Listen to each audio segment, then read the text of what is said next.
రోడ్లన్నీ ఫుల్. ఎటు వెళ్ళడానికి వీల్లేదు. బస్సులు, కార్లు, భారీ వాహనాలతో రోడ్లన్నీ కిక్కిరిసిపోయాయి. చూస్తే ఏదో సంక్రాంతి పండక్కి ఇంటికెళ్ళినట్టు హైదరాబాద్ ఖాళీ అయిపోయి ఏపీ ఫుల్ అయినట్టయింది. కానీ కాదు. ఓట్ల పండగ కోసం తెలుగు రాష్ట్రాల ప్రజలు పల్లెబాట పట్టారు. ఓటు వేసేందుకు కుటుంబ సభ్యులతో కలిసి సొంతూళ్లకు బయలుదేరిన ఓటర్లు తిరిగి పట్నం బాట పట్టారు.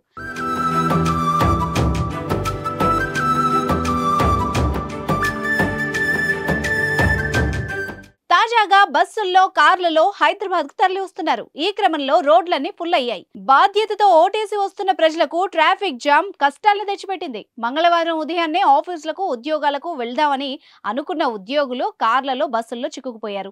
ఓటేసిన తర్వాత ఇంటి నుంచి బయలుదేరిన జనాలు సోమవారం రాత్రి నుంచి ఉదయం వరకు గంటల తరబడి ట్రాఫిక్ లోనే చిక్కుకొని పోవడంతో నరకం అనుభవిస్తున్నారు. ముఖ్యంగా యాదాద్రి భువనగిరి జిల్లా చౌటుప్పల్ మండలం పతంగి టోల్గేట్ దగ్గర పెద్ద సంఖ్యలో వాహనాలు బారులు తీరాయి. ఈ టోల్ ప్లాజాలో 16 గేట్లుండగా హైదరాబాద్ వైపు 10 గేట్స్ తెరిచారు. అయినా కానీ వాహనాలు నెమ్మదిగా సాగుతూ ఉండడంతో వాహనదారులు ఇబ్బందులు పడుతున్నారు.